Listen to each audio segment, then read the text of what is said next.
I just realized that I'm actually really old. Like I really feel old when he said he has. I mean, he graduated in 2009. I graduated in 2010. So that means it's been 14 years since I graduated from Covenant University. I'm like, wow. So with all that is gray hair, just because me I don't have gray hair yet, I don't look that old. But I mean, it's such an honor to be here. So Tolu has given me the topic of what's the topic? Building a business that is bigger than you. So I'm just going to, rush, just an acronym and just share a little bit of my own story. So I remember I started my first business actually when I was in school. Me, Shola said he went to the best university in Nigeria. Me, I went to the best private university in Nigeria, Covenant University. Anyway, it was in 200 level when I started my very first business, right? And what happened was I realized that every Sunday after we go for chapel service, after we go for church service, we call it chapel in CU, right? The queue in the restaurant would be so much that you could spend, I'm not even joking, you could spend almost 3 hours just queuing for food because everybody has gone for chapel and then after service everybody is hungry. So you're on that queue for 3 hours just queuing for food. And I just, was thinking about it and one day I just realized, you know what, I can get, the list of food that everybody on my floor in my hostel wanted. So I started with my floor, right? I got the list of food from everybody, and then on Saturday evening, I'll take that list to the restaurant and tell them I'll pay them pre-order. And for everyone who, I got there what they wanted, maybe someone wanted rice and beans, someone wanted jollof rice and chicken, fried rice and salad, whatever. I got the list, and I charged extra 100 naira. Maybe the food was maybe 150, 200. I will charge extra 100 naira on each food. And on my floor were 4 in a room, and there were like 6 rooms. So multiply that, right? So that's 100 naira, and I was doing that every so I'll take the list to the restaurants on Saturday evening, right? And they'll package everything and keep for me. So right after service on Sunday, I'll just go to the cafeteria, pick up the food, and go and distribute to my floor members. So we didn't need to queue, be on that queue. And the business was growing. I thought I was making money. People, were always so people from the next. I was on the 4th floor. So people from 3rd floor will now come and meet me. Now I heard that you are doing this, so come and help me. That's how I went 2nd floor. That's how I started doing for my entire hostel, right? And that was my first business. And side story to that. While I was doing that business, there was now this guy that stole my idea. And this guy, because he had so much money, he was well known in school, he was popular, so he had that leverage that I did not really have. I was just doing it for my hall, right? So he had so much money, so he didn't even need to collect money from the people. I had to collect money from everybody that wanted to buy. Him will go and buy it. You will buy all the food, then you will just come to the hostel, and everybody will just pick and pay, right? And he did that. I think there were 8 hostels. There were 8 hostels, 4 boys hostels, 4 girls hostels. Now I was just doing it for my own hostel, one. So because he had leverage and he had money, he was doing it for the remaining 7 hostels. So he was making crazy money, and I was so upset. Anyway, long and short, all that my anger. One day, this guy now asked me out. One day. After I was really upset and angry, and I said, okay, I'm going to pray, for 1 month. I went on a fasting and prayer for 1 month too, just because I wanted to be sure it was the one. And then one day, we started our relationship. One day, we now finished school. So he was a year ahead of me in school. He was in engineering, so his course was 5 years. I was now in my 300 level. Then he graduated. I moved to 400 level. He graduated. They posted him to Abia State for his NYC. We had already started our relationship. By the time I was in 400 level, when I finished, final year, guess where they posted me to? Abia State. So, somebody posted him to Abia, posted me to Abia. I was like, God is in this story. You don't even know. Anyway, so when he finished his own NYC, I now started my own NYC. So I went to Abia, I did my camp in Abia, but I relocated back to Lagos. So he was back in Lagos. I relocated back to Lagos. And then one day, he got admission to do his master's, his MBA, right? And when I was in my NYC, I remember that my office was, where my primary place of assignment was close to the office he was working at. So guess what I used to do? I'll go, before I go to my office, I'll branch his office out. I've made breakfast, and I'll branch his office as per 1,000 yards of wife material. So one day, I ate that breakfast. I ate breakfast. One so he now said that he got admission into to go and do his masters. And now said, so one day as I was taking breakfast, my usual taking in breakfast. When now I've given him the breakfast, we're talking. I said that he thinks that is, that I will be a distraction to him in his masters. Hey, you don't even know. I remember that morning. I didn't even know what to do. Because I always take bike from his office to my office. The bike I took was an Aboki guy. On that bike, I was crying. I was shedding hot tears. The bike man had to park and say, Madam, what is happening? Hope nobody died. I got to the office, I could not do anything. And I chopped breakfast too. Anyway, long story. Thank God that he even broke up with me and gave me breakfast because today I'm married to the best man in the whole world. All right, I know people like lost stories. But yeah, so I mean I was just really talking about my first business, right? So I'm going to just give an acronym shortly on how to build a business that is bigger than you, a business that will last beyond you. And I have an acronym for build. Right, I teach a lot with acronyms. So B stands for build with God. Anything that you're doing outside God cannot last. And when we look at God, have you noticed that everything that God built from creation, is it still existing? So if you are going to build something that will last generations, that will last till perpetuity, you have to start with God. You have to build with God. So I remember, let me tell you how I started my business. So I won't come and tell you that I started my business starting with God. One day, so I told you that I'm married to the most amazing man in the whole world, right? So one day, I remember we had, and I don't know how many of you have watched our interview. We have, my husband has this podcast, and the last edition, he interviewed me. But when I met my husband, I was earning way more than him. I was earning 5 times more than he was earning, and I was a big girl. In fact, my first, from my profile, I studied accounting in school. I'm a chartered accountant. So my very first job was as a financial accountant, right? And on that job, I had a kind of driver to my role, right? So I was living large. I was earning a lot of money. Me, Mr. Shola said he was saving and delaying gratification. Me, I was not saving, no. I'm sorry, but I was buying Peruvian hair. I had Blackberry. I'm sorry. I was buying Peruvian hair. I was upset with my parents. I was not paying rent, and I had a car and a driver that would come and be picking me and dropping me every day. So I was living large, I was enjoying my life, right? And then after a while, I just started to sense a very strong dissatisfaction. I remember just getting to work one morning and I just knew that this accounting is not for me. The truth is, it wasn't really for me.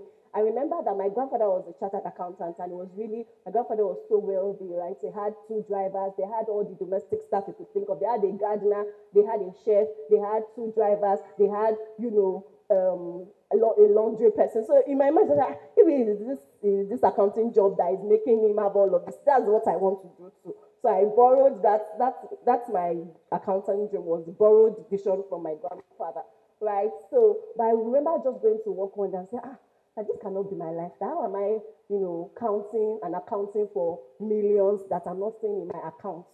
There has to be more to life than this, right? And I remember at that time I had just, written my first book, and I launched it on a Sunday, right? And that my first book, I like to tell the story of my first book.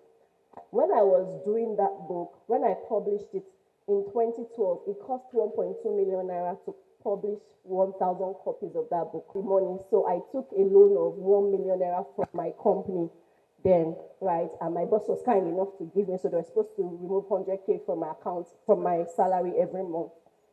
Anyway, I took that loan, I published the book. It was such a beautiful book. Even till today, when people see that book, they always ask me, did you do this book in Nigeria? It's that excellent.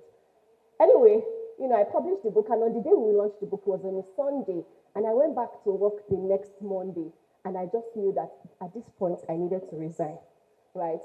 So this is me. I've taken loan from my company, right? 1 million naira, and at that time, they had already removed 100K twice, so I was owing 800K. And, and I'm now saying that I want to resign. But I just knew that even though I didn't exactly know what I was going to do next, I knew that I didn't want to continue on this job. So I summoned up courage and went to meet my boss. I had a meeting with him and just explained to him, that this and this and this. I don't think that I want to continue on this job. He asked me a lot of questions. Where are you going? Where are you going? Which company is poaching you? All of that. But I didn't know what exactly I was going to do next. I just knew that. I just told him that, I just know that if I continue on this job, I won't be able to give my best. But I knew that it was time for me to leave. And guess what? My boss, agreed that, I could resign. And I didn't know if I had a meeting with him, I had already come up with a plan to pay the 800K, right, that I was owing the company. But guess what he said? He said I didn't have to worry about the 800K. So what if I had not gone to meet him? What if I was afraid that I'm owing this company 800K, they might not let me go. But you see, he let me go.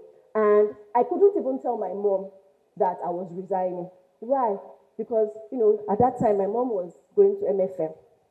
And I had a car and a driver. I was living large, I will now come and say that. And this was 2012. They were still saying there were no jobs in 2012. Me, I now have a very good job. I don't want to resign. Is it not village people that are doing me like that? Oh, my mom would have taken me to Prayer City. Who knows Prayer City? We'll go and do 7 days deliverance in case they are really chasing me from my village. So I could not tell her. I had to lie to her that I was taking a 2 weeks break.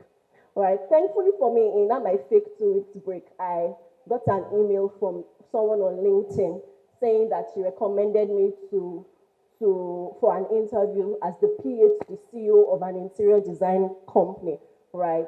So I'm like, okay, I'm not going to do anything, let me go, right? And I went, and before then, I didn't even know what interior design was, right? So I did my researched on the company, researched on what interior design was, researched on the CEO that I'm going to be a PA. I went for the interview, and that was my very first experience with interior design, which is the business that I'm doing now, right?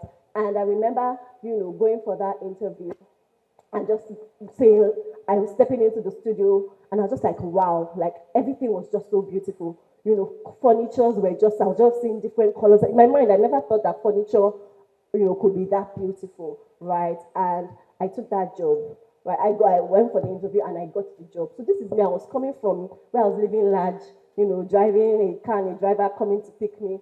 So now this place where, first of all, my salary was not even up to half of what I was earning before. And in that place, if you don't come to work one day, they'll remove it from your salary. So my boss had said I'll be coming Monday to Saturdays. Me, I said I could not work on Saturdays. So all the Saturdays that I did not work, they were removing from my salary. So from earning so much to now earning less than half of what I was earning. And not only that, I was now entering BRT. Mr. Shola said I was waking up 5 a.m. to be going to work in VI. Me, I now started waking up because the person I was leaving, I had to follow to. We were staying in the and the office was, so I'll first resume at my boss's house in Ikoyi, then I'll ride with her in our car to the office in VI. So the person I was always following to the island always left the house at 5:10 a.m. So I had to wake up like 4:30 to get ready, follow the person. He would join me at CMS, then I'll enter bus going to Ikoyi. Then when we close, I'll enter BRT from TBS. This was me that was living large. Now I'm not in a season, but I just share that to say that, sometimes, just like what Mr. Shola was saying, sometimes you will need to really, it's not even just about delayed gratification, it's about understanding that life is lived in seasons. And some seasons are training you for a better future.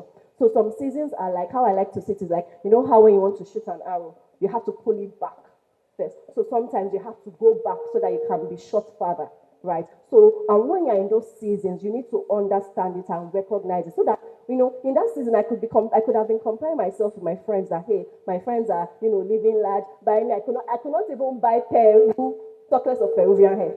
Do you understand what in that season? I could not buy nada, right? It was like, and I was doing that, back to back. I did that for 3 months.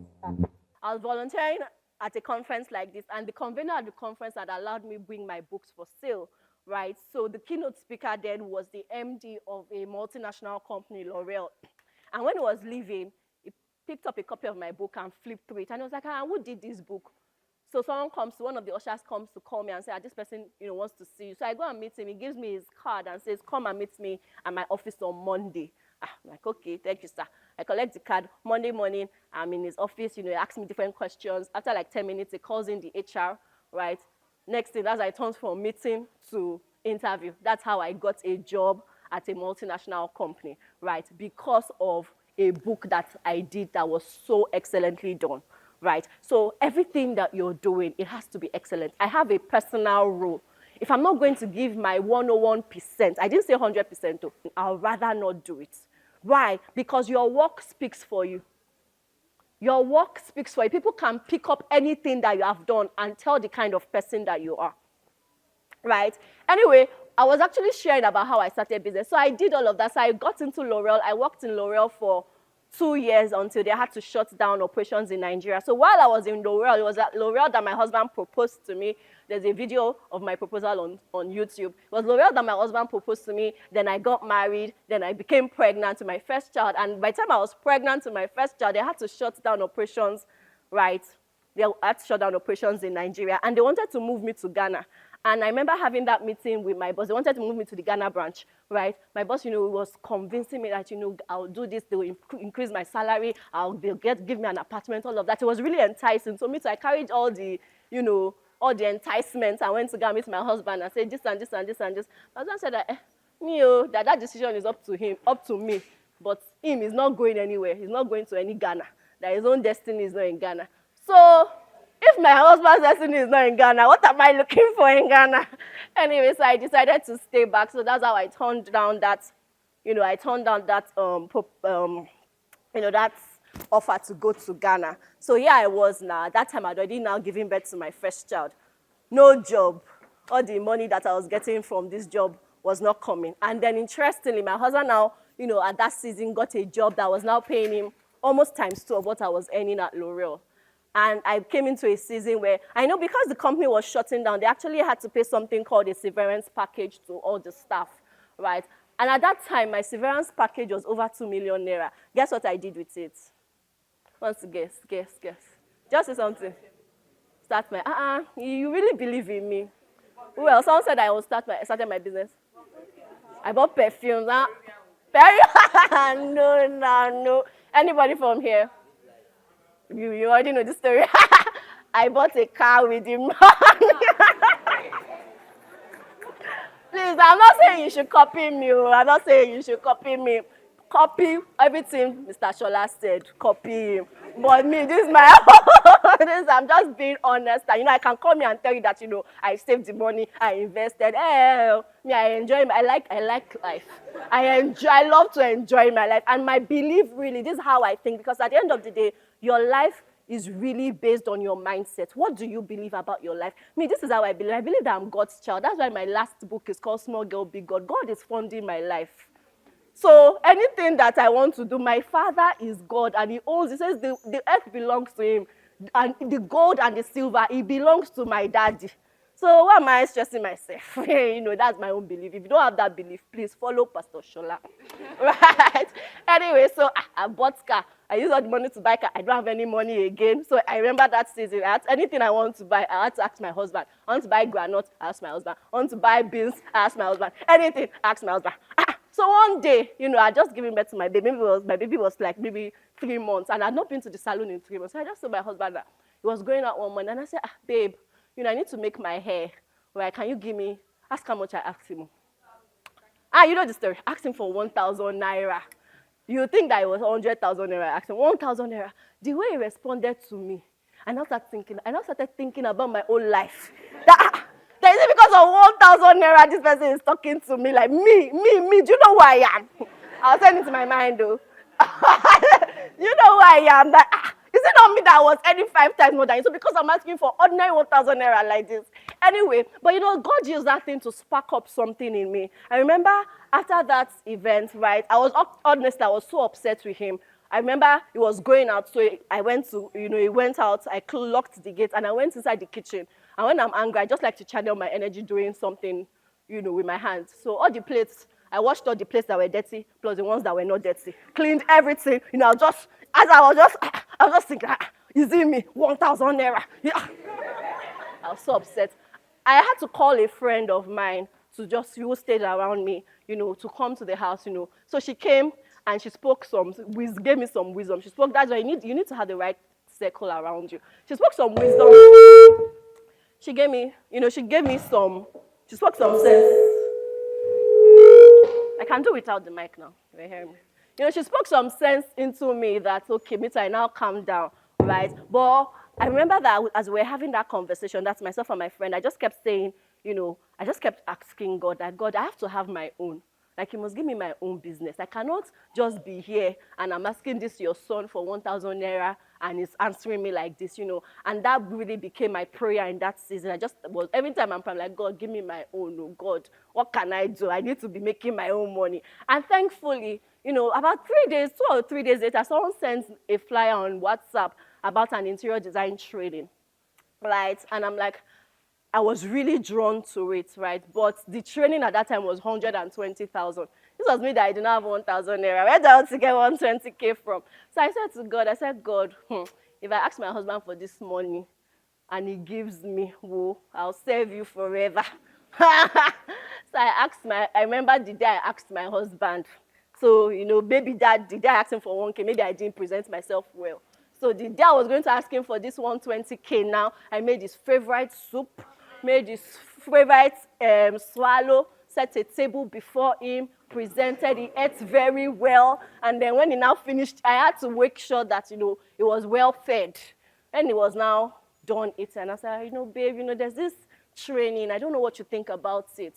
Right, so I showed him this. I really feel like I should apply for it. Right, I said, okay, no problem. So anyway, you see my husband, help me thank him. Because that training now is what this business I've been building for the past 8 years was built on, right? So I was saying that I didn't exactly start with God. Me, I was starting business because I wanted to not be asking any man for money. I didn't want to be asking somebody for 1,000 naira and he's giving me that ghost because of 1,000 naira. But along the line, I realized that my motive for starting business, it wasn't that I realized it. So one day, because I had held the business, my business was so much, was like my everything. Because I remember my plan was I didn't want to be in a position of asking anybody for money. So I was holding the business, tightly to my chest. I was always like, we must have clients. Anytime we don't have clients, anytime we don't have projects, we must have clients, we must have projects. Anytime we have money, I'm like, very happy and all of that. Until one day, God literally said to me, Funto, this business is not your source. I am. And when he said that to me, I'm like, it was like a brain reset for me. That this business is not my source. So I'm not trying to build a business to make ends meet. That's not why I'm in business. I'm not trying to build a business to make a living. That's not why I'm in business. I'm trying to, what God started to teach me even through my own business. So this was about the second year of my business when God said that to me. And from the second year up until now, God started to take me on a journey of understanding how to build a business with him that will last for generations. So it's not just about trying to make ends meet. So if you want to build anything that will last, okay, when the ends now meet, what will happen? The business will finish. So you must first of all change that mindset. You're not building a business just to make ends meet. I mean, if you're in school right now, if that's what you're doing, it's fine. Because remember, I was in school doing my food business and it was making the ends meet. It's fine. But if you're going to build anything that will last, it cannot just be about you and making ends meet. It cannot just be about you and making a living. There has to be a higher purpose. And that higher purpose has to come from God, which the first B is build with God. So I remember going for that. It was actually in that interior design training that the coach now said to us that we should actually take days off to sit with God and first even ask God, God, am I supposed to be an interior designer? Is that part of your plan for my life? Am I supposed to be in this business? Am I supposed to be doing this business? So this business that you're running now, this business that you're building, have you actually sat down and asked, God, am I supposed to be doing this business? Is this what you really want me to be doing in this season of my life? Right? So that's number one. Build with God. If you're going to build anything that will last for generations, I can use it. Okay. Okay, so if you're going to do anything that will last for generations, you want to start with God, right? Because, like I said earlier, everything God does is in perpetuity. Everything is generational, right? So you want to, and the scripture says that we're made in his image and likeness, So we are like him, you're like your father. So everything that comes out from you must be generational. So don't just think about, and okay, something I didn't share is when I was in that interview, when I was the PA to that CEO, something I realized, right, was that everything revolved around the CEO of the business. So one day, one particular time, she was traveling out of the country, and everybody now had to bring everything that needed to be signed before she traveled. So the accountant brought checks, the secretary brought letters, different people brought different things so that she could sign them before she left. So I was now thinking that if something happens to her now, God forbid that she's on the flight going and something happened to the flight and it's crashed, that's the end of the business because everything revolved around her. And I just made a mental note that, and at that time, I didn't even know that I was going to start my own business. But I made a mental note that when I start my own business, so it won't revolve around me, right? So if you're going to build anything that will last, it cannot revolve around you. That's why, the theme of this kidney is systems and structures, right? So you have to be able to put systems and structures that will be beyond you. So when you're not around, when you're traveling, and for whatever reason, when you are old and gray and you leave this earth, that business will continue, right? So build with God. You stands for be uniquely different. There's something I like to say. Nobody can be youer than you. Nobody can do anything like you. There was a season in my life where I was so in love with Michelle Obama. I used to say that I'm going to be the next Michelle Obama. I'm going to be the next Michelle Obama. Then one day I thought to myself, like, why am I trying to be the next Michelle Obama? That if God wanted two Michelle Obamas, they would have made her. They would have made two of her. So why am I trying to be the best version of a photocopy when I can be the best of my original self? Right? So don't try to be. There's a unique way you've been designed to run your business. That's why you cannot copy and paste. I have literally about 3 friends who are doing interior design, but we are doing completely different. The way we are building our businesses is completely different. I cannot say, because my friend is doing this in her business, let me copy it. No, there's a way that I do my own business. There's a way that I talk. There's a way that I show up. There's something that I'm very particular about in my business, right? That's what has made my own business unique, right? In the business terms, they call it USP. What's your unique selling point? That's what keeps you authentic. And if you're going to build a business that is bigger than you, you have to be authentic to yourself. You have to be true to yourself. You have to find that thing that makes you unique, because your business is an expression of you. Are you aware of that? Your business flows from you. Everything about you is what you pour into your business, right? So what's that unique thing about you that makes your business stand out? That's what makes you authentic, and that's what will make your business last, because nobody can do that business exactly the same way you do it. That's the difference you bring. So remain authentic to yourself. Don't try to copy trends. Don't try, this is what they are doing now, let's do this. This is what this person is doing now, let me apply it. No. Be true to yourself. Be authentic. Stay unique. Stay unique. Don't try to be a photocopy of anybody else or any other business, right? So that's you. So build with God. You be uniquely different. Impact over income. If you're going to build a business that will last, anything that will be bigger than you, you have to think impact before you think income. It's not that your business will not make income or you will not make profits, but what impact are you making through your business?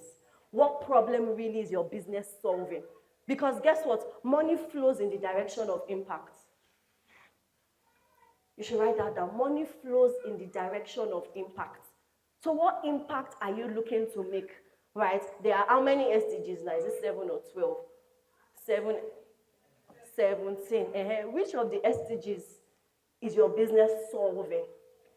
Identify it. There will be at least 1 or 2 or 3 that draws your heart, right? For me, I'm very particular about children being in school. I know that eventually I'm going to own an orphanage or something like that, where I'll be funding children who are out of school. I know Africa has the highest rate of, non-school attending kids. How is your business solving that problem? So I currently run an interior design business, right? And we just recently, started our property development arm, right? But what is really at the core of that for me is that, something that God said to me was that I'm going to be, making so much money in my business that I will start building houses for people that are homeless and giving them for free. That's the kind of impact I want to be making. Building homes and giving them for free because I can, because I have the capacity to, because I'm able to. So what impact are you looking to make? What impact is your business providing? What solution? Yesterday I was coming from the mainland and I was passing, that Makoko side. And I was just looking at this Makoko and I'm just like, in my mind, because this is what I do, interiors and property, so I'm always thinking in that like, so as I was looking at Makoko, I'm just like, this place, it can be like a Dubai. Who says that we cannot sandfield this Makoko and actually turn it into a city for these people and put them back there to you? We'll just, take them out for like 3 or 4 months, set up the city and put them back in. Isn't that not possible? You people don't believe. It's possible. So why is your business not providing that solution? So I was just thinking about, like, why can't we do that? Well, why are we waiting for the government to help Makoko? Why are we waiting for the government to solve Makoko's problem? Why can't our businesses do that? So thinking, and guess what? By the time my business starts to do that, guess what? Nations, other countries, will want to be a part of it because people like success stories. People want to say that I contributed to making this Makoko grand city. So they'll bring in funding, right? Because they want to be a part of it. That's the way you must begin to think. Impact before income. So don't just think of, I'm in this business, I want to make money. No, what impact do you want to make? What problem do you want to solve? Do you see that? So that's I. L. So I talked about B. What's B? I need energy. What's B? What's U? What's I? Then L. What does my L stand for? Oh, I forgot. L stands for, let me check my phone. I think I wrote it down.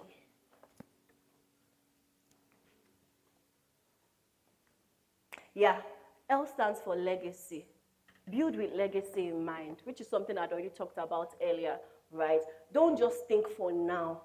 Don't just think about what your business can do for you for now, what you're trying to achieve now. Start to think about the next generation after you. And the truth is, when you're thinking legacy, it doesn't always have to be that is your own children. It doesn't always have to be that is your own children or your great-grandchildren. If that's possible, fine, beautiful. But if it's not, just start to think about how this business you're building can outlive you. That's legacy. And when you start to think like that, what happens is you now start to put systems and structures in place so that the business doesn't revolve just around you. So you're now thinking that, okay, this is where I am. And it's okay to start small. Don't just say that, they said that we should think legacy, so that means we have to start big. No, it's okay to start small. What is not okay is that you stay small.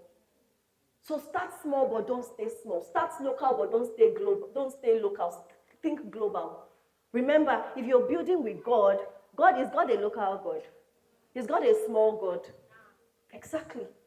So if this God that you say that you're serving, right, is a big God, and God doesn't do things, are there only trees in Nigeria? Are there not trees all over the world?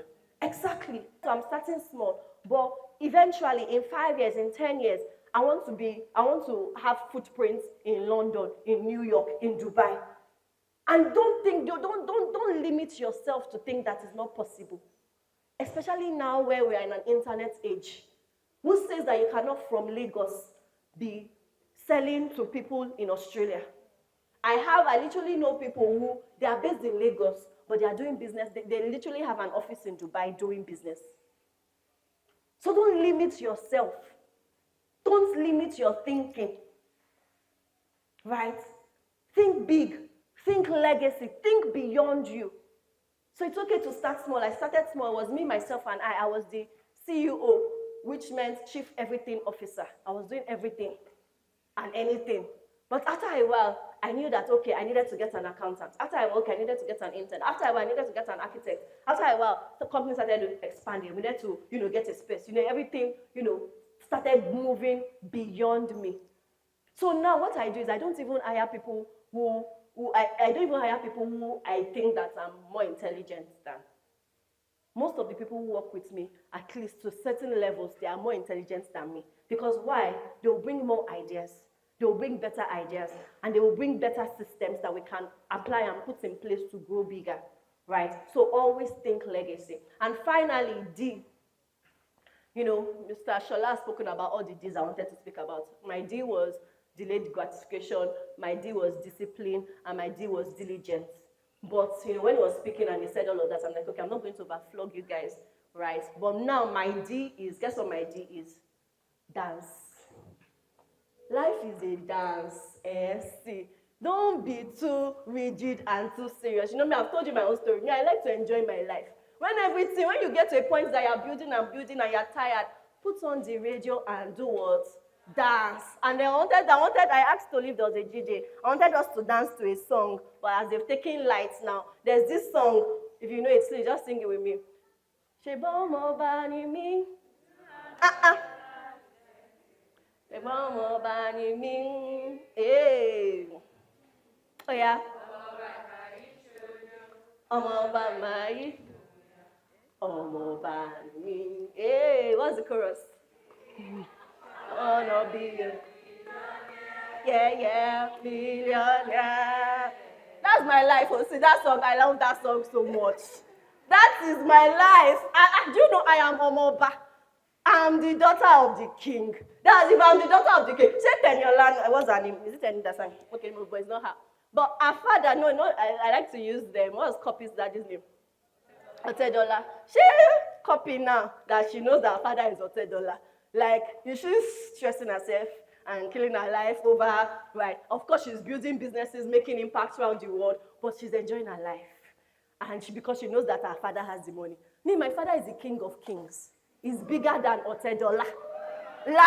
So why would I not enjoy my life? So after all is said and done, my charge to you today is dance. Thank you.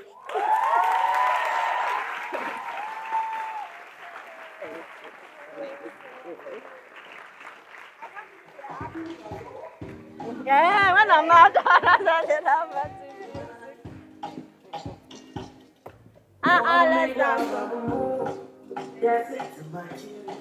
Is it too much? Yeah. Stand up, let's dance.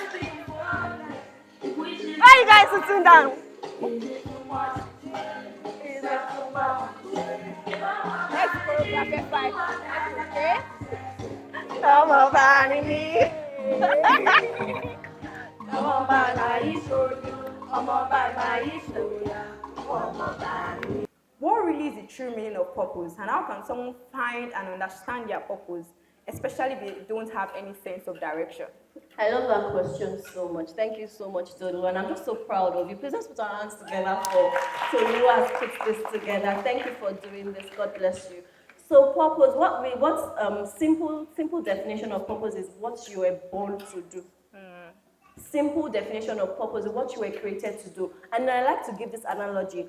It's only the person who made a chair that can give definition to the chair. It's only the person who made a chair that can say what the chair is meant for. So you cannot, for instance, someone can pick up a chair and use it to, climb something, to maybe pick up something. Does that make the chair a ladder? But the person that used it to climb, to get something can say, oh, this thing was useful for me, so maybe it is a ladder, but it's not a ladder. Another person can use the chair to, maybe you want to jam open a door, and you pick up the chair and use it to jam open the door, and the door opens. The person that used that chair to open the door can say, this chair is an hammer. But is that chair really an hammer? It's the person who made the chair that knows the purpose for which he made it, right? So I always say that your purpose is not missing. Stop looking for it. Your purpose is in God, because who made you? God. God knows the reason why he made you. God knows the, purpose for which he made you. And, don't look at the circumstances of your life to say, maybe because I didn't come from a well-to-do family, or I was born outside wedlock. I like to share this part of my story. Where my mom had me when she was in school. So my dad was actually a Unilag student, and my mom was a UNAB, Abeokuta. And then my mom got pregnant, and, my mom told me this story. She tried to abort me 3 times. But, me, I have strong head. I said I'm not going anywhere. I have a purpose here to fulfill. So I did not abort. That's why I'm here today, right? Anyway, that happened, and eventually my dad married someone else. My mom married someone else. So I'm right in the middle of 2 families. I have a stepmom and a stepfather. And all my siblings are steps. But somewhere at the back of my mind, when I was growing up, I just had this knowing that there's no way that God, God was so intentional about me that He didn't want me to belong fully to any family. So He put me in the middle of two families so that no particular family could lay full claim to me. And that's why, so when I say I am Omoba, I'm saying it from a place of that I know that God is really my Father. Do you see? And because He's my Father, He's the one who made me, He's the one who knows the purpose for which that my mom tried to abort me 3 times and He did not let me be aborted. There must be a reason why I'm here, right? So it's in my following Him, it's in my knowing Him that He'll begin to make it clear to me. So stop trying to look around. And you can, look around and ask people, and people can say, because you like this, this, and this, that's who you are. But when we look at stories like David, for instance, in the Bible, David started out as a shepherd boy. So was that really his destiny to be the shepherd boy? Then after a while, they said that David could play harp. Let him go and play harp for King Saul because demons were, an evil spirit was disturbing him. He could have said, I'm a demon chasing harp player. Is that really his destiny? Do you say that? Eventually, his destiny was that he would become king of Israel. Right? But he had to be following God to attain that. So your destiny is not missing. It's just in following God. Wow, so good. So our destiny is not missing. Our destiny is in God. Right? Can we all say that together? My destiny is not missing. My destiny is in God. Great. So the second question here says, we've heard stories of people finding their purpose through serving others. But does serving really lead to purpose discovery? Have you had experiences where serving others helped you discover your purpose? And what are your thoughts on servant leadership? I love it so much. Yes, serving people would eventually, bring you to that place of understanding, okay, this and this and this is really why I'm here, right? So I remember, like I shared earlier on, right, I was serving in an event like this where my book was being displayed for sale, and then all of a sudden, the keynote speaker at the event saw my book. It took me to another phase in my purpose of working in this multinational, right? If I did not do that, if I was not saving, I would not have gotten. And the truth of the matter is, almost everything about how I'm building my business now, I learned from that multinational. Just like how, Mr. Shola said when he was in Accenture, that's how he just expanded his mind that you can be doing business in billions, you can, literally, when I was in L'Oreal, that's when I realized actually, this L'Oreal is one person that started it. It does not have two heads. L'Oreal is a French company, but they are in all the continents of the world. They are in all the continents, in the entire 6 continents. They have footprints there, they have businesses there, and they are making money. So if one person can start this, and the person is not alive today, right? This person is dead, right? So that's first of all, that's a generational business. And then it's not just generational, it's now global. So just being in that environment means I started thinking, if I ever start a business, this kind of business I want to build, a business that is, multinational and is generational, right? So yes, it was serving there that, eventually now led me to starting my own business, which is part of my business is not my entire purpose, but it's part of it, right? So, but what started that? Serving. Right, volunteering. And I remember, there was also a season where I used to volunteer a lot for people. I used to volunteer a lot for, organizations. And one thing that did to me was it helped me own my skills. Right, so even when I was working in L'Oreal, I started off as an intern, right? But because I wanted to learn so much, I wanted to grow so fast, I'll almost be in different departments. Like, so there's different products. There are 2 major products when they were in Nigeria, was Dark and Lovely, Relaxer, and Maybelline makeup, right? So because I wanted to grow so fast, I'll go to Dark and Lovely meeting, whatever they are, I'll just be, listening in, learning, giving my own ideas, giving my own inputs, then I'll go to Maybelline, I was just, so by the time it was 6 months, I was promoted to assistant brand manager. Wow. After 1 year, I became brand manager, just because I was, I was doing beyond my pay grade. I did not say that, this is just what they paid me to come and do, let me just stay here. No, I was a value to different teams in the organization. And so when it was time to, decide, okay, who is going to take this role, it was so easy to say, okay, let Funto do this role, or let Funto take this role, because we've seen her do this, we've seen her do that, we've seen her do this here. So yes, serving is very key. You didn't answer the second part of the question. What are your thoughts on servant leadership? Servant leadership, I think really as leaders, or as, you're still in school, so you're leaders of tomorrow. A verse in scripture that I really love so much is where, Jesus said to his disciples that he that will be the greatest will be the what? servant of them all, right? If you are going to be the greatest, if you are going to the shortest, I always say that the shortest cut to greatness is to serve. Yeah. The shortest cut to greatness is to serve. So if you're really going to be great, if you're really going to be a leader, if you're going to be leading great organizations, great teams, great nations, it starts from serving, right? So if serving is beneath you, then leadership is above you. Wow. If you are too big to serve, then you're too small to lead. So it's important that we have that mindset that leadership is not just about positions, it's not just about title, it's not just about being the CEO, right? CEO doing what, right? Leadership is really about serving. Wow. If service is beneath you, where is the energy in the room? If service is beneath you, a round of applause for FI. So right now, if you have questions, please start writing it and pass it down. So the final question I have here is there a thing like building a business around purpose? Or how are we to choose a business in a generation of ever-changing trends? Today it's AI, tomorrow it's real estate. And how do you sync your business to a purpose? I love you so much, right? So like I said, everything is trending now. But remember what I said when I was giving the acronym on build, right? Unique. There's something unique about you. There's something you cannot be drawn to everything. And even if, and it's true that there's some people who are multi-dimensional or multi-potential, like, maybe you have passion, you're interested in fashion designing, you're interested in real estate, you're interested in shoemaking, whatever, right? But there has to be something, there has to be something that you build with first.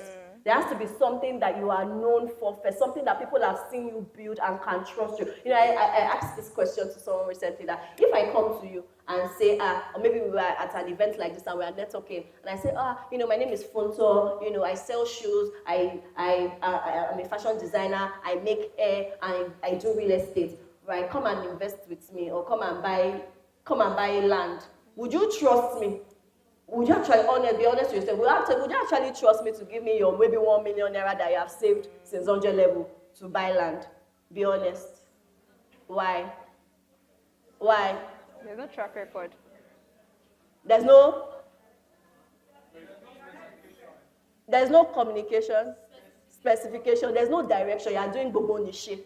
Do you see that? So if you're going to, grow anything that people can trust, there has to be a track record of what you've been. I know people say that, there are people doing different things. Yes, it's true that, but if you look at their story, they started with one thing that they built track record on, right? And then after that thing was solid and they built systems around that, they could now diversify into other things. Do you see that? So what's that one thing? What's even the question I'm asking? But you get the point. How do you sync your purpose? So syncing your purpose. I was saying that there's something that you're drawn to. So for me, for instance, even though I didn't know that there was anything called interior design, it had always been in me.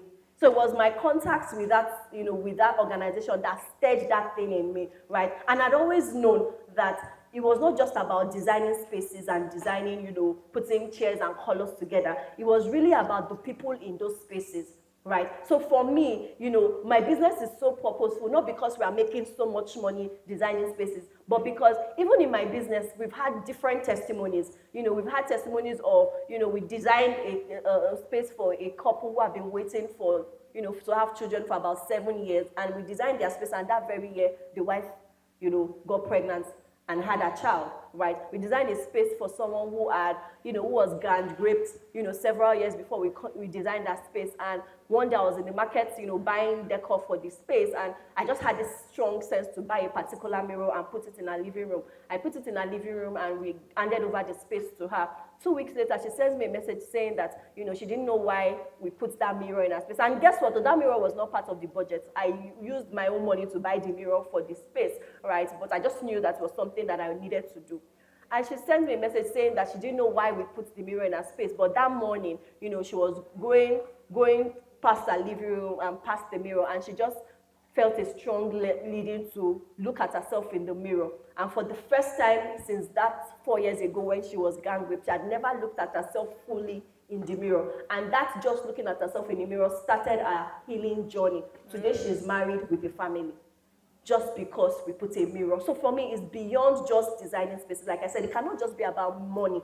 It can't just be about income. What impact are you making through your business, right? So yes, at the end of the day, your business is a part of your purpose. Your business is connected to your purpose. So my purpose might not just be, because I know that I'm still going to do several other businesses. So my purpose is not just about interior design and real estate, but my business is connected to transforming lives. Wow. Wow, wow. It's a round of applause for FI. So it's not just about income, it's about the impact that your business is making, right? So if you have questions now for FI, please, you can signify by raising up your hand. One, just one person. Two, another person. Three.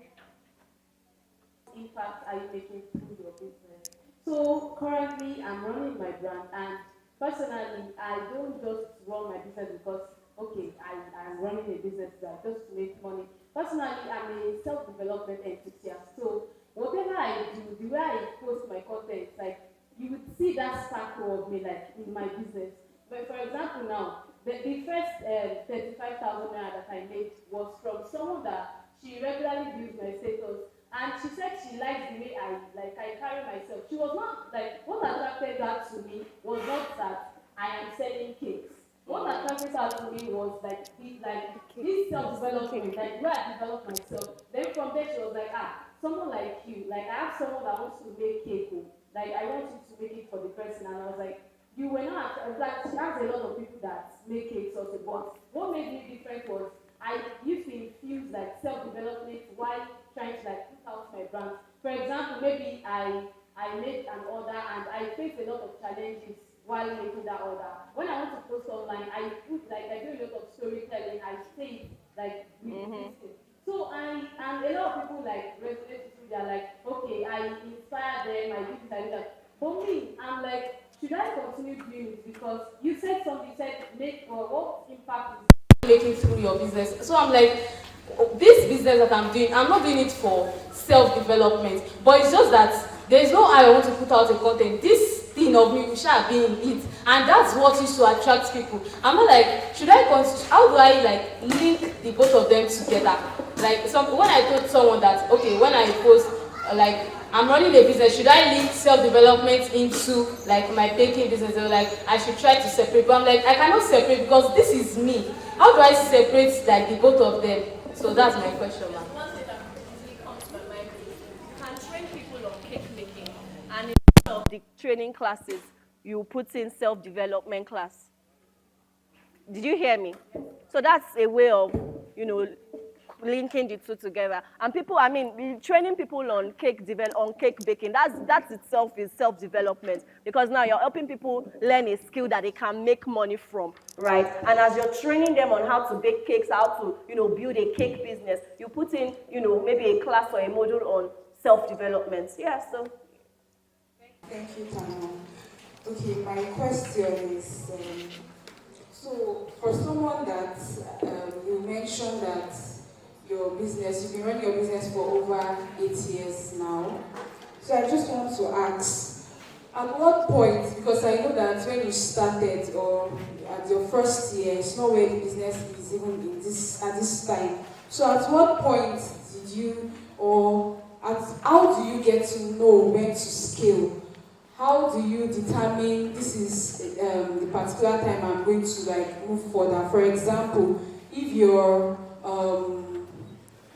business is in like one location, at what point or what is that determining factor for you that tells you that this is the time for you to move higher? Maybe you have one employee. At what point or how do you? What is that thing? Yes, that makes you want to do more or drives you to move ahead, scale. I love this so much. Business journey, you're building it with him. You're asking him questions per time. You're asking him questions per season. So I remember I started my business in 2016, right? And then 2018, towards the end of 2018, God started to say to me, and when I say God started to say to me, it's not that I heard a voice saying, Funto, Funto. No, it's that in my heart, I just started to feel a strong leading to do something, right? That's how I know that God's speaking with me. So I just started to, feel a strong leading to get an office space. And in my mind, my logical mind, I was thinking, no, I don't need an office space, right? My business, is interior design. And at that time, I had maybe 1 or 2 interns. If I needed to have a meeting with the interns, we can meet in my house. If my house is not available, we'll meet in my car. If my car is not available, when we go to markets, we'll look for a place to stand and meet. Or worst case scenario, we meet in the client sites that we're, working on. So I didn't think about it that, it didn't make sense that we should get an office space. But, that leading just did not go away, right? It just kept coming stronger and stronger. Get a space, get a space. So I remember, just really talking to my husband about it. And eventually we called an agent and we, found a space, right? And after, I remember it was like a few months after we launched the space and started using the space, I now understood why, God wanted me to get a space at that time, because it was because we now had a space that I could now start thinking system and structure. It was because we now had a space that I now had to start, we had to get an accountant because our office was now right on the main road, on Okwebi Road, right? So tax people were already coming to meet us. So we needed to get an accountant who could handle our tax and finances, needed to get an admin person, needed to, employ proper architects, and then in employing all of these people, we now started training everyone, right?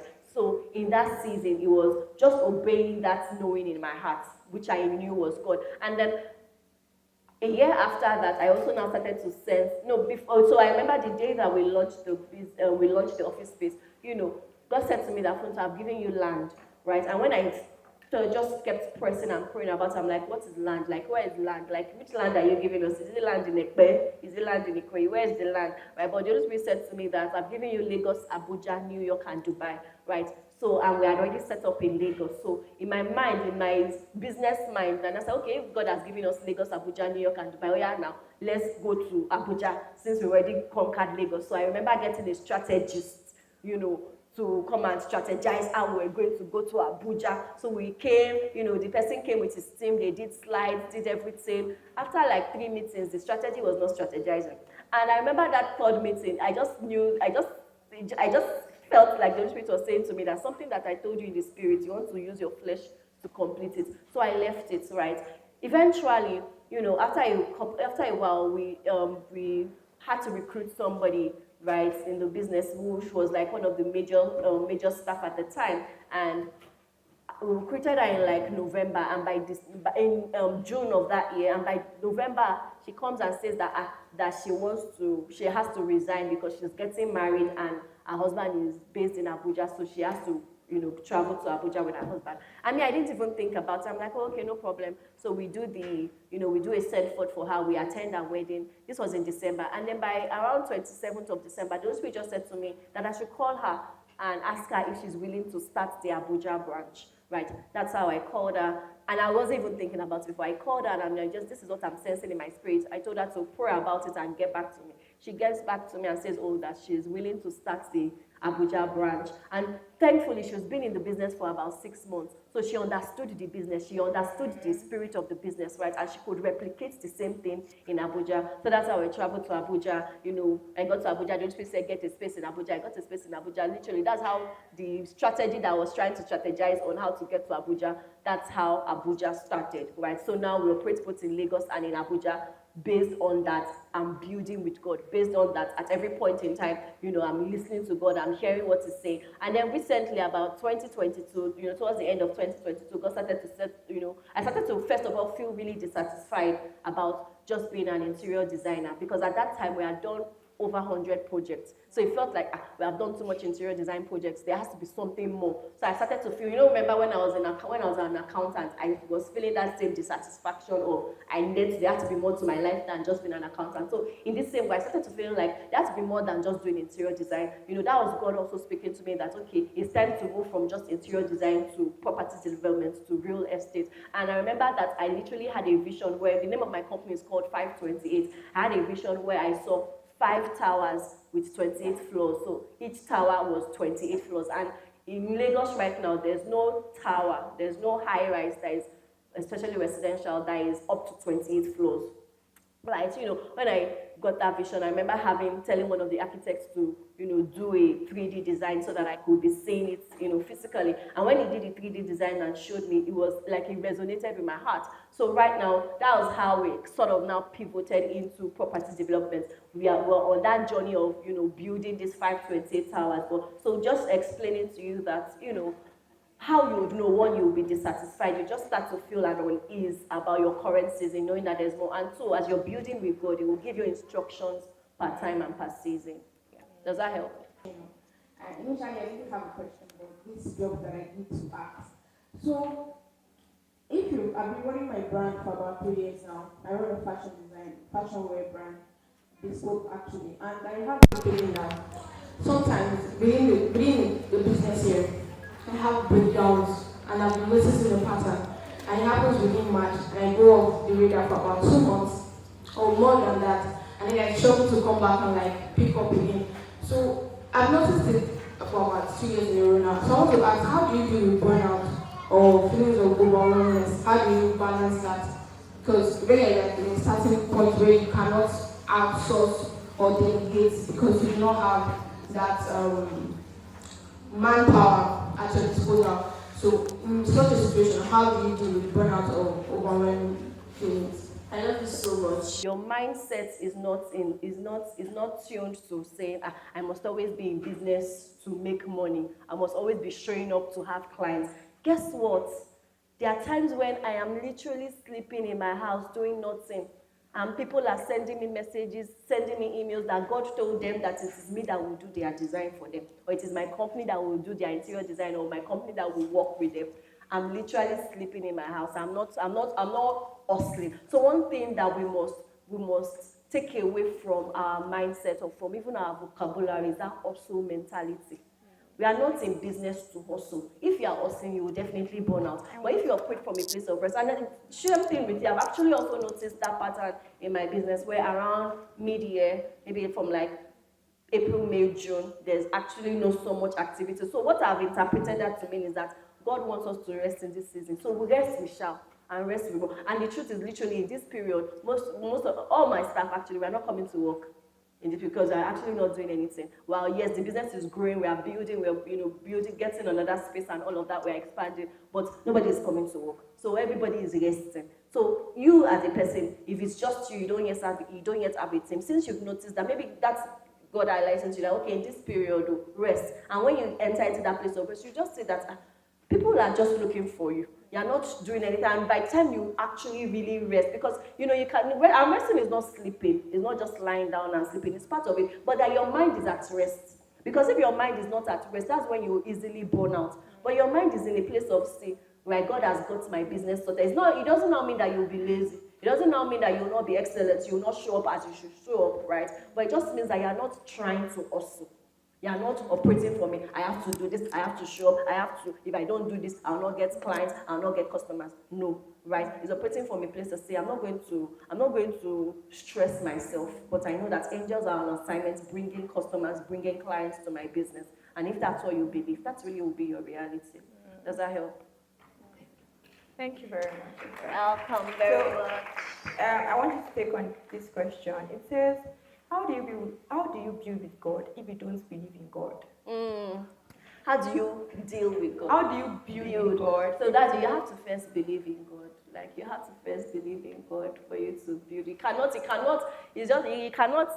do anything with something or someone that you don't even believe. Even in human relationships, you don't do business with people you don't trust. Right? Do you see that? So you have to believe in God, and I don't know how best to explain, how to make you believe in God, but I just want you to know that God is real. I've seen God in my life personally, I've seen God in my marriage, I've seen God in my business, to not believe that God is real. Beyond what, pastors preach, beyond what everybody says about God. I've experienced God, even like I said, from my childhood, from when I was 7, I just knew that Funto, God puts you in the middle of two families so that you will belong fully to Him. And then when I was in secondary school, I just knew that nobody told me, I just knew, and that was God telling me that, Funto, like, I have a great destiny ahead of you, but if you have sex before marriage, you will lose that destiny. So my keeping myself till a virgin before I got married wasn't because anybody preached to me, wasn't because I heard it from any pastor or anybody, it was because I knew that God told me that I have a great destiny for you, but one way to keep it is that you keep yourself until you get married, right? So, I mean, I can share encounters upon encounters that I have had personally, right, with God, to know that and to believe that God is real and God exists, right? So if you're in a place where you're really trying hard to believe that God is real, I just really pray that you would encounter him in a way that you would have no doubt. Whatever it is you're going through, whatever it is you're facing right now, I just really pray that you encounter him in such a way that beyond doubt, you know that God is. So can we all stand?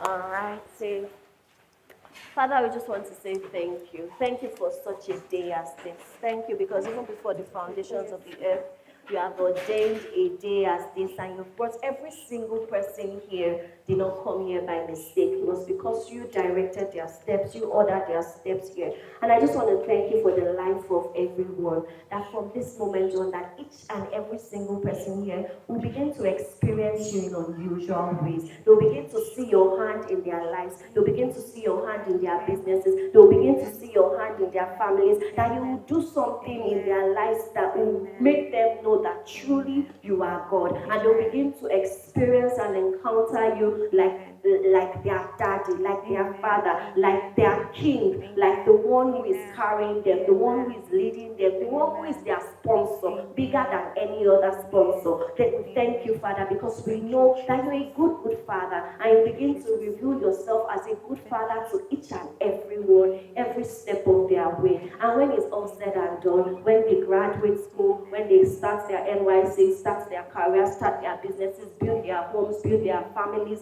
build amazing businesses, when it's all said and done, Father, every one of us here, including myself, would hear you say, well done, my good and faithful servant. In Jesus' name, amen. Thank you so much. Once again, can we celebrate her? Thank you so much, Ma. We are super happy to have you. It's been amazing. And I must say that you guys are the real MVPs. I mean, imagine if all the speakers came here and there was nobody to listen to them. Of course, it won't make sense. But you guys have been here. I especially celebrate the people that I saw from the beginning till now. Because I can see some faces that I'm pretty sure. So please, once again, can you all celebrate yourself? Thank you for being an amazing audience. Thank you for clapping when we say clap. Thank you for standing when we say stand. You guys are all awesome. And I know that this is just the beginning, because maybe the next time we'll gather, you'll be the one speaking to us. I mean, you'll not be like, oh, I remember Beauty last conference. That was when I was inspired to perspire to... You know the vibe. So thank you so much once again. Now, if you're not taking pictures, please, when we close, not yet, when we close, please go outside, use our backdrop, take pictures, tag us at BTL Conference on Instagram, and use the hashtag BTL 2024 and hashtag BTL Build to Last Conference rather. Before we go, please, you could take your seats. I'm so sorry, pardon me. You can take your seat. Yeah, so please, before we come to a close, we all know that to organize an event like this, to bring speakers, the whole logistics, and everything down to the people that were paid, it could not just be one man's effort. God was behind everything. Nevertheless, there are some special people that also made it out to sponsor our event. So we're going to give them honor. It's good to give honor to whom honor is due, right? So we're going to be calling on two of our major sponsors to tell each and every one of us what they do, what their brand is about. And please, I would love if we could all celebrate them and listen to them, and please patronize them when it's time, okay? So please join me with a resounding ovation once again as we make welcome Johnson Communications and Rare Magic.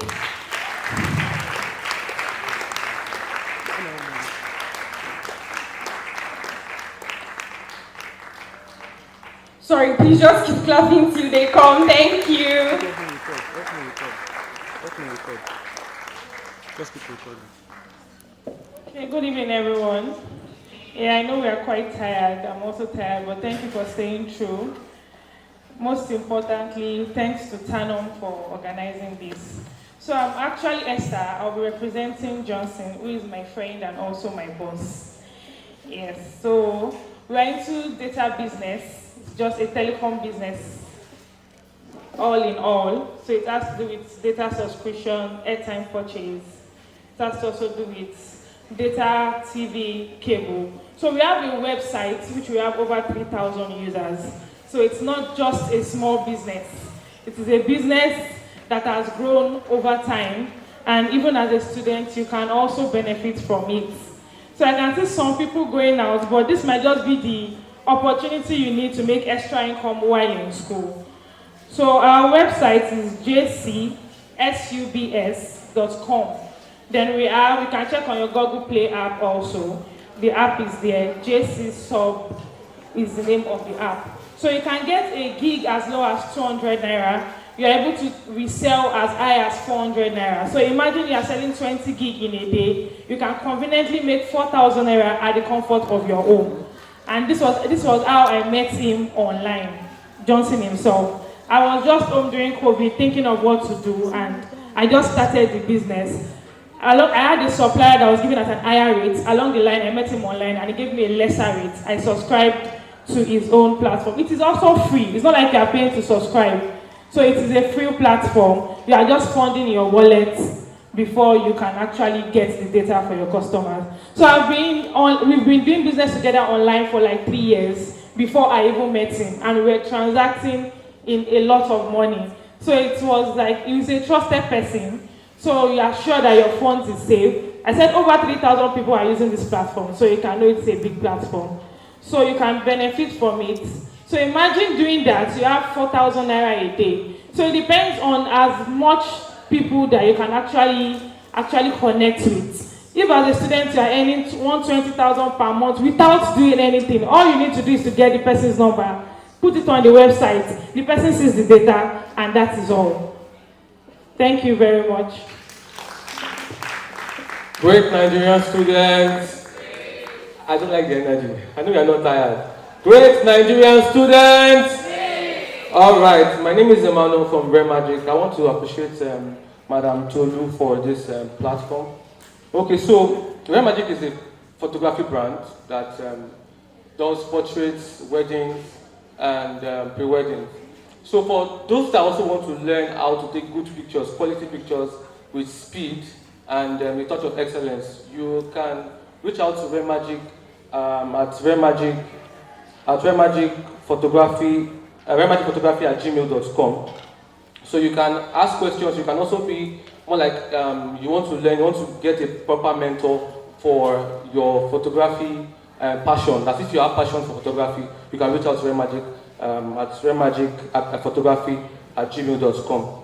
So for those that, I don't know if at some point you've taken pictures and you're like, this is not me. Like you saw the picture, you're like, no, this can't be me. So most times, it's just a touch of excellence and a skill, a good set of skill that will make your picture stand out well. And with Rare Magic, you cannot have any complaints. There's nothing like, I bet it's tomorrow, you came to take pictures and we are telling you there's a reason why you cannot get your pictures, right? So, Rare Magic is situated at number 29 Opebi, at Ikeja.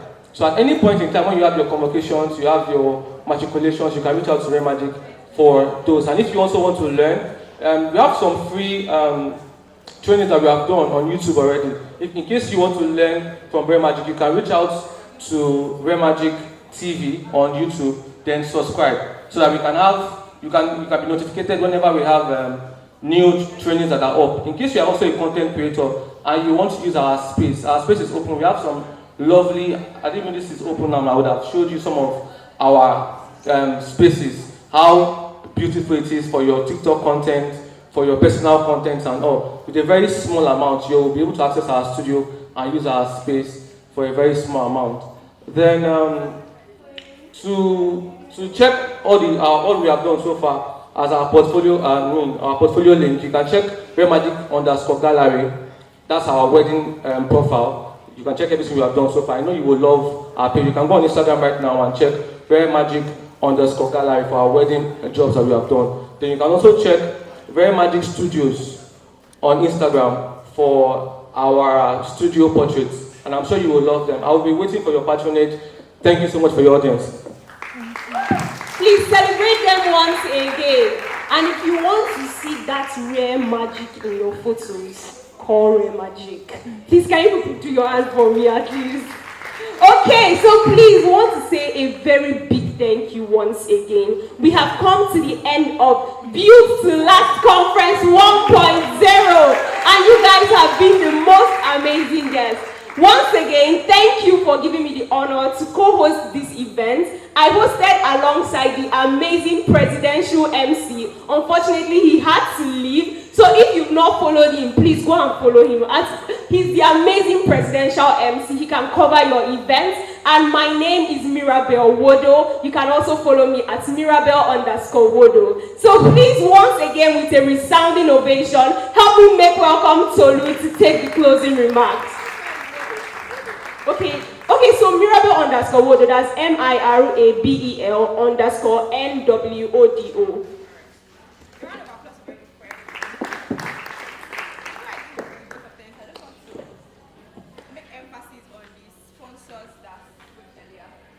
Red Magic is really good, extremely good. I took my birthday pictures at Red Magic, and you can just check my page, Stand Up Creations, like the very first set of pictures you will see. Their services are very excellent, and they sponsor this event. You're not paying any single dime for every coverage that they did at this event. So one very beautiful thing, yes, you can clap for them.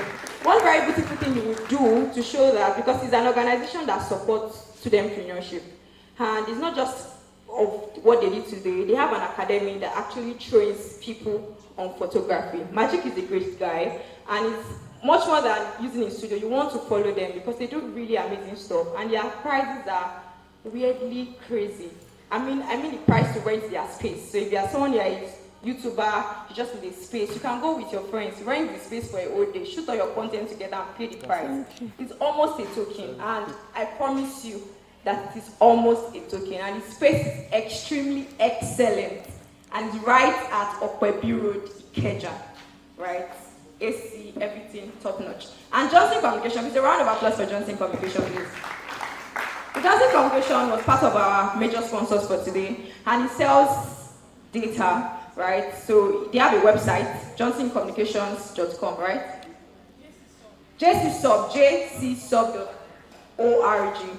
So I used to buy data from Johnson because his data is way more affordable than what we find on mobile banking apps. So if you're someone that currently spends a lot on data, you want to use JCSub, right? You want to use their data services. So just visit their website, jcsub.org, and you can talk to her.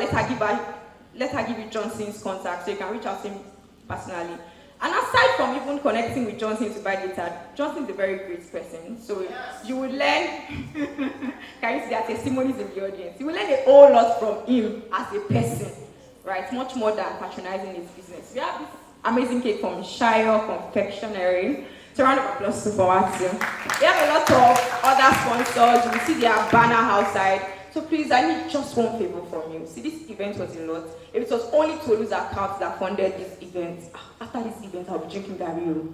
So you know, these are the people that got my back when I was doing this conference. So I have just one request. When you go outside, check the banner, search their names, follow them, patronize them. Are we agreeing to do that? Yes. So now it's time for me to do both of things. And this both of things is very, I want every core team member of this last conference to kindly come out. This both of them is very peculiar to me. There is nothing we are not faced for this conference to not hold. There is no back and forth, we are not back and forth. Please, can you kindly come outside? And I want you to give them a round of applause. So while they come out, please, I want every core team member to kindly come outside. So while you come out, I really want to appreciate you for taking your life this seriously. Like, I mean, we didn't share refreshment. I remember somebody sent me a DM saying, hi, we didn't do refreshment. I said, tell your friends that people are not serious. Like, I mean, we didn't share refreshment, and you deemed it fit that you were going to come from the beginning and wait till the end. So I really celebrate you. Please celebrate yourself. I'm very proud of you. I know at the very beginning, I said that the testimony of you to last conference is not that it was a great conference. Do you remember? What's the testimony of you to last conference? that in the next 7 years, we would have great businesses that would stand up and say, it was when I came for the Build to Last conference, July 6, 2024, that this idea dropped in my mind, and I took this action, and this is the company I've built today. So that is our testimony. So it's okay for you to post picture. It's okay for you to tell the speakers thank you. But the thank you we really want is in years to come, okay? Right, so everyone, please, with a standing ovation, how are you people sitting down? Please. I don't know why you're doing that in the back though. Auntie, where is Wura? Okay. Yes, I'm going to take a picture. I'm going to cut our cake. So you know, when we're going through a lot, let me tell you one something. It's okay to leave. When we're going through a lot of this thing, and somebody reached out to do a cake for us, and she asked us, what should we write on the cake? Guess what I wrote on the cake? Who wants to guess? BTL. Guess correctly. Maybe I'll dash you money. BTL.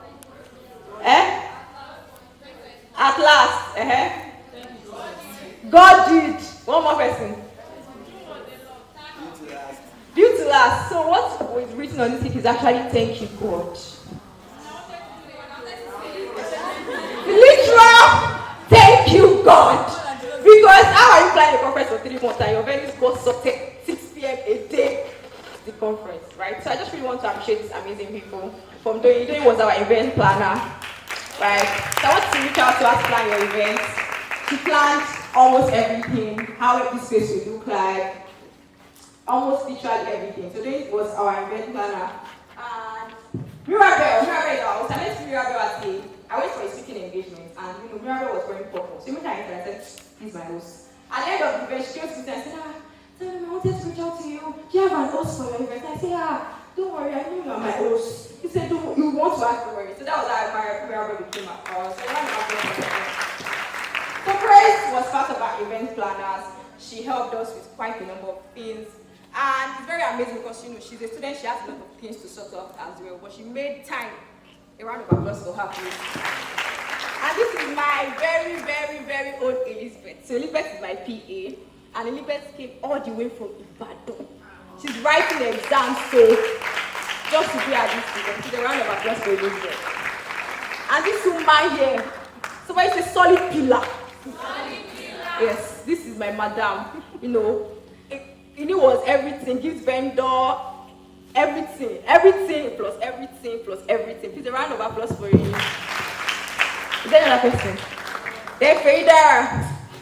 How many of you know Fedara? Fedara is the love of my life. Oh. You just tell me clap for Fedara. Tell us love this girl. Fedara, you know happy. And my PA is supposed to PA me today, but I said it has to be Fedara. Fedara is the love of my life. Please a round of applause for Fedara. Is this everybody? So there is Wura. Okay, yes, Wura was the person that anchored the panel session. A round of applause for Wura. And Father was in charge of all our, rentage of chairs and all of those things. A round of applause for Father. She's outside there. She's only having some getting. Yes, so a round of applause for Rem Magic and everybody. So I just really want to say, so I don't know why Joe is hiding, but I really want us to give DJ Joshua a round of applause. It was very supportive. I don't know why he's hiding. He did a lot of things, there's some people that will do many things that you cannot point. He did a lot of things from following up on the venue, helping us communicate to people that will sort the venue. Like Dami, Eri, 3 of them had calls, different back and forth over this venue, and we finally sorted the venue. So Jay did a whole lot of things. He did protocol for us, a whole lot. Please a round of, in fact, even the projector. Please a round of applause for him. So this is me just really saying thank you very much. Thank you for believing in me. Right? It takes your belief in me to be here till this time. It takes your belief in me to commit your time, your transport fare, your everything to be here. So I just really want to say thank you. And just as I have said, I really trust that in the next 7 years, when I'm going to see you again, I don't know if there will be another edition of Funto Last. Everybody just said that one. For me, my desire is that when next I'm going to see you in the next 7 years, you will not just be people who attended Funto Last conference, but you will be testimonies of Funto Last conference. And with this, I say thank you for attending the Funto Last conference. before we go, I want us to resonate what's written on my cake. So say 1, 3, but we are all going to shout, thank you, God. Thank you very much.